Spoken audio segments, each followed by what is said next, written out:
स्वागत है आप सभी का स्टूडेंट्स अड्डा पर। आज हम लोग आरआरबी एएलपी एंड टेक्नीशियन 2018 के सीबीटी 1 में पूछे गए जनरल साइंस और जनरल अवेयरनेस के क्वेश्चंस को करेंगे। कल हमने 50 क्वेश्चंस करा था, आज हम लोग 25 क्वेश्चन करेंगे और सीबीटी 1 कंप्लीट करने के बाद सीबीटी 2 के भी सारे क्वेश्चंस को करेंगे। प्रीवियस ईयर बहुत ही ज़्यादा इम्पॉर्टेंट होता है, क्योंकि एग्ज़ाम कभी भी हो प्रीवियस ईयर उसी तरीके के क्वेश्चंस पूछे जाते हैं, उसी टॉपिक से रिलेटेड क्वेश्चन पूछे जाते हैं। अगर आप प्रीवियस ईयर क्वेश्चंस को करना चाहते हो तो चैनल को सब्सक्राइब कर लीजिए और नोटिफिकेशन को ऑन कर लीजिए। पहला क्वेश्चन है, निम्नलिखित ट्रायड में से कौन सा एक डोब्राइनर ट्रायड का प्रतिनिधित्व करता है? तो डोब्राइनर ने एक जर्मन वैज्ञानिक थे। इन्होंने पीरियोडिक टेबल सजाने की कोशिश की थी। इन्होंने कहा था कि अगर हम तत्वों को, एलिमेंट्स को उनके एटॉमिक मास के आधार पर सजाएंगे, परमाणु द्रव्यमान के आधार पर सजाएंगे, तो जो बीच वाला तत्व होगा, जो बीच वाला एलिमेंट होगा, उसका जो एटॉमिक मास होगा उसके अगल बगल के एटॉमिक मास के एवरेज का औसत के बराबर होगा। तो डोब्रेनर त्रिक में कुछ एलिमेंट आते हैं, लिथियम, सोडियम और पोटेशियम। एक आता है कैल्शियम, स्ट्रोंशियम और बेरियम। एक आता है क्लोरीन, ब्रोमीन और आयोडीन। तो ऑप्शन के आधार पर डोब्रेनर त्रिक का क्या एग्जाम्पल है? तो लिथियम, सोडियम और पोटेशियम। ऑप्शन बी इसका सही उत्तर हो जाएगा। उन्होंने कैसे सजाया? उन्होंने कहा कि एटॉमिक मास, लिथियम का एटॉमिक मास कितना होता है? तो लिथियम का एटॉमिक मास 7 होता है। पोटेशियम का एटॉमिक मास कितना होता है? तो 39 होता है। इन दोनों को जोड़ा जाए तो कितना आ जाएगा? 46 आ जाएगा। और इनका जब एवरेज, औसत निकाला जाए, मतलब 2, तो 2 से डिवाइड, तो कितना आ जाएगा? 23। और ये 23 किसका एटॉमिक मास है? तो बीच वाले का, सोडियम का। उन्होंने यही कहा कि अगर पहले वाले को और तीसरे वाले को एटॉमिक मास को जोड़ करके आधा कर देंगे, एवरेज निकाल देंगे, तो बीच वाले का एटॉमिक मास आ जाएगा। Next question, the Gettysburg address किस अमेरिकी राष्ट्रपति के द्वारा दिया गया भाषण था? तो द गेटिसबर्ग एड्रेस भाषण अब्राहम लिंकन ने दिया था। ऑप्शन ए इसका सही उत्तर हो जाएगा। नेक्स्ट क्वेश्चन, 1 मीटर में कुल कितने किलोमीटर होते हैं? तो ये सब याद नहीं करना है, बस आप kilo, hecto, deca, metre, deci, centi milli याद कर लो। आपसे कुछ भी पूछा जाएगा आप लिख दोगे। तो kilo, hecto, deca, metre, metre से हमें किलो में जाना है। जब भी नीचे से ऊपर जाया जाता है तो डिवाइड होता है, और हम 3 ऊपर गए तो डेसिमल के बाद 3 डिजिट होगा, तो 0.0001 इसका आंसर हो जाएगा। Option D. ऑप्शन डी इसका सही उत्तर हो जाएगा 0.001। क्यों? क्योंकि 1 किलोमीटर में 1000 मीटर होता है, और हमें मीटर से किलोमीटर जाना है, मतलब जब भी नीचे से ऊपर जाएंगे तो डिवाइड हो जाएगा, तो डेसिमल के बाद 3 डिजिट होगा। नेक्स्ट क्वेश्चन, पौधे में वह कार्बोहाइड्रेट जिन्हें तुरंत उपयोग नहीं किया जाता है उन्हें किस रूप में संग्रहित किया जाता है?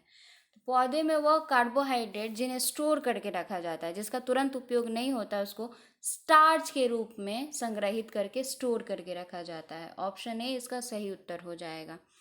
नेक्स्ट क्वेश्चन, निम्न में से कौन सा एक आयनिक यौगिक का गुण नहीं है? तो आयनिक यौगिक का इसमें से कौन सा गुण नहीं है? तो आयनिक यौगिक का कम गलनांक और क्वथनांक होता है, ये गलत बात है। ऑप्शन बी इसका सही उत्तर हो जाएगा। नेक्स्ट क्वेश्चन, निम्न में से कौन सा कथन गलत है? तो ठोस पदार्थ कठोर होते हैं, ये तो सही है। ठोस पदार्थ का आकार अनिश्चित होता है, ये गलत है। ऑप्शन बी इसका सही उत्तर हो जाएगा। सॉलिड्स का क्या होता है? डेफिनेट शेप होता है, निश्चित आकार होता है। क्यों निश्चित आकार होता है? क्योंककि इनमें इंटरमॉलिक्यूलर फोर्स बहुत ही ज़्यादा होता है, सबसे ज़्यादा होता है। नेक्स्ट क्वेश्चन, 1962 में स्थापित डॉक्टर बीसी रॉय पुरस्कार किस क्षेत्र में दिया जाता है? तो डॉक्टर बीसी रॉय पुरस्कार चिकित्सा के क्षेत्र में दिया जाता है। ऑप्शन ए इसका सही उत्तर हो जाएगा।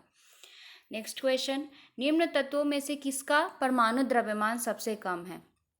तो एग्जाम्पल में से सबसे कम परमाणु द्रव्यमान हाइड्रोजन का है। ऑप्शन डी इसका सही उत्तर हो जाएगा। हाइड्रोजन का परमाणु द्रव्यमान सबसे कम है। नेक्स्ट क्वेश्चन, किसने उत्प्लावक बल बायोंट फोर्स के अस्तित्व की व्याख्या की?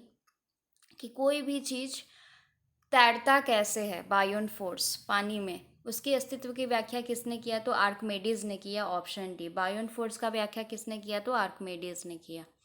नेक्स्ट क्वेश्चन, हीरे के कार्बन परमाणु के बाहरी कोष में मुक्त इलेक्ट्रॉनों की संख्या कितनी होती है? तो मुक्त इलेक्ट्रॉनों की संख्या 0 होती है। ऑप्शन सी इसका सही उत्तर हो जाएगा। नेक्स्ट क्वेश्चन, सिंधु घाटी सभ्यता के लोग किसकी पूजा करते थे? तो सिंधु घाटी सभ्यता के लोग पशुपति की पूजा करते थे। ऑप्शन बी इसका सही उत्तर हो जाएगा। नेक्स्ट क्वेश्चन, निम्न में से किन ऊतकों में कोशिकाएं जीवित होती हैं?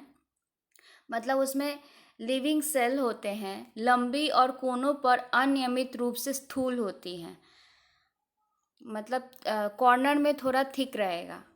तो किन ऊतकों में ऐसा होता है? तो कोलिन काइमा में होता है। ऑप्शन बी इसका सही उत्तर हो जाएगा। कोलिन काइमा में कोशिकाएं जीवित होती हैं और उनके किनारे पे थोड़ा वो मोटे होते हैं।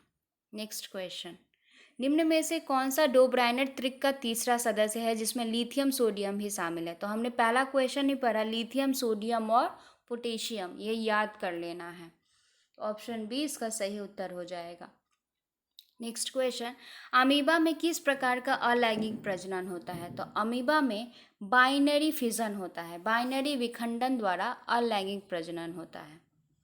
ऑप्शन डी इसका सही उत्तर हो जाएगा। नेक्स्ट क्वेश्चन, निम्न में से कौन सी एक सतहीय घटना है? तो वाष्पीकरण क्या है? तो एक सतहीय घटना है। ऑप्शन डी इसका सही उत्तर हो जाएगा।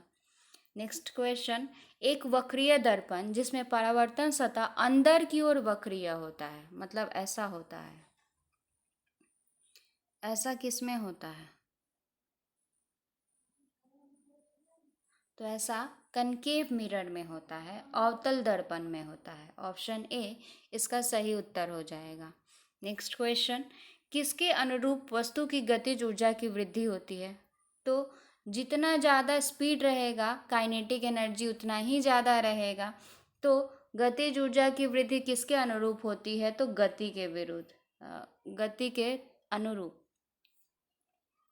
नेक्स्ट क्वेश्चन, क्रॉस पॉलिनेशन के लिए कौन सा पॉलिनेटिंग एजेंट के रूप में काम नहीं करता है? तो जानवर पॉलिनेटिंग एजेंट के रूप में काम कराते हैं। पॉलिनेटिंग एजेंट वो होते हैं जो पॉलिनेशन में हेल्प करवाते हैं। तो जानवर पॉलिनेटिंग एजेंट का काम करते हैं, वाटर भी करता है, वायु भी करता है। पौधे पॉलिनेटिंग एजेंट का काम नहीं करते हैं। तो ऑप्शन डी इसका सही उत्तर हो जाएगा। नेक्स्ट क्वेश्चन, यदि किसी लेंस की शक्ति +2.0 डायोप्टर है तो यह क्या है? प्लस अगर है तो वह कन्वेक्स लेंस होगा, अगर यहाँ प्लस के जगह पर माइनस रहता तब वह कनकेव लेंस होता। तो ऑप्शन ए इसका सही उत्तर हो जाएगा। नेक्स्ट क्वेश्चन, सोडियम कार्बोनेट की हाइड्रोक्लोरिक अम्ल से अभिक्रिया में कौन सी गैस उत्पन्न होती है? तो sodium carbonate Na2CO3, sodium carbonate को और किस नाम से जाना जाता है? तो धावन सोडा के नाम से भी जाना जाता है।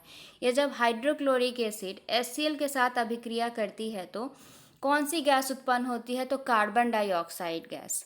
Na2CO3 आपको केमिकल नेम और फॉर्मूला दोनों ही याद रखना है, क्योंकि इस बार उस वक्त केमिकल नेम से पूछ दिया गया, शायद इस बार फार्मूला से पूछ दिया जाए।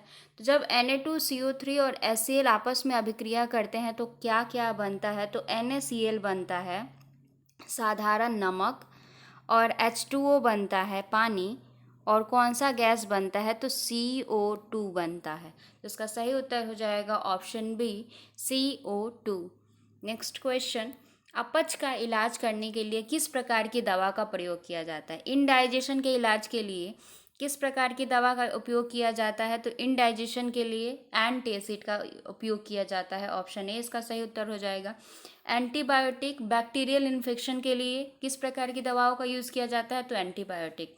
एंटीहिस्टामिन, एलर्जी, अगर किसी तरीके का एलर्जी हो गया है तब किस प्रकार की दवाओं का यूज़ किया जाता है? तो एंटीहिस्टामिन। नेक्स्ट क्वेश्चन, प्रकाश संश्लेषण के दौरान बनने वाले उत्पाद कौन से हैं? मतलब प्रकाश संश्लेषण में फाइनल प्रोडक्ट क्या क्या बनते हैं? तो प्रकाश संश्लेषण में ग्लूकोज बनता है, जल बनता है और ऑक्सीजन बनता है। ऑप्शन सी इसका सही उत्तर हो जाएगा। आपको फॉर्मूला के साथ भी याद रखना है। ग्लूकोज का C6H12O6, वाटर का H2O और ऑक्सीजन बनता है, ऑक्सीजन का O2। नेक्स्ट क्वेश्चन, इनमें से कौन सा नोबल गैस नहीं है? तो आपको सारे नोबल गैस याद कर लेने हैं। नोबल गैस कौन कौन से हैं? तो helium, neon, argon, krypton, xenon, radon. तो आपको ऑप्शन में क्या नहीं दिख रहा है? जेनॉन है, क्रिप्टॉन है, रेडॉन है, हाइड्रोजन नोबल गैस नहीं होता है। तो ऑप्शन ए इसका सही उत्तर हो जाएगा। नेक्स्ट क्वेश्चन, खाद्य पदार्थों का ऑक्सीकरण होने से रोकने के लिए किस गैस का उपयोग किया जाता है? मतलब ऑक्सीकरण मतलब खाद्य पदार्थों को बचाने के लिए उसमें कौन सा गैस का उपयोग किया जाता है? तो खाद्य पदार्थों को ऑक्सीकरण होने से रोकने के लिए उसमें नाइट्रोजन गैस भरा रहता है। ऑप्शन बी इसका सही उत्तर हो जाएगा। नेक्स्ट क्वेश्चन, चंद्रमा पर जी का मान पृथ्वी के जी के मान का 1/6 है। अगर किसी व्यक्ति का वेट हमारे पृथ्वी पर 60 केजी है तो वो चंद्रमा पर जाते जाते ही 10 केजी का हो जाएगा। ये तो सबको पता है। लेकिन अगर वो व्यक्ति पृथ्वी पर 1.5 मीटर उछल रहा है तो चंद्रमा पर जाने के बाद वह कितना मीटर उछलेगा? हल्का हो गया तो ज़्यादा उछलेगा। तो अगर कोई आदमी पृथ्वी पर हमारे अर्थ पे 1.5 मीटर उछल रहा है तो वो चंद्रमा पे मून पे कितना मीटर उछलेगा? 6 गुना ज़्यादा उछलेगा। तो 1.5 × 6 इसको जब करेंगे तो कितना आ जाएगा? 9 मीटर। ऑप्शन ए इसका सही उत्तर हो जाएगा। अगर आपको वीडियो पसंद आया हो, अगर आप प्रीवियस ईयर सारे क्वेश्चंस करना चाहते हो तो चैनल्स को सब्सक्राइब कर लीजिए और वीडियो को लाइक कर लीजिए और शेयर कर लीजिए। ये आपके आने वाले एग्ज़ाम के लिए ALP टेक्नीशियन सबके लिए बहुत ही मदद करेगा, क्योंकि क्वेश्चन इस टाइप के ही पूछे जाएंगे और इन टॉपिक से रिलेटेड ही पूछे जाएंगे।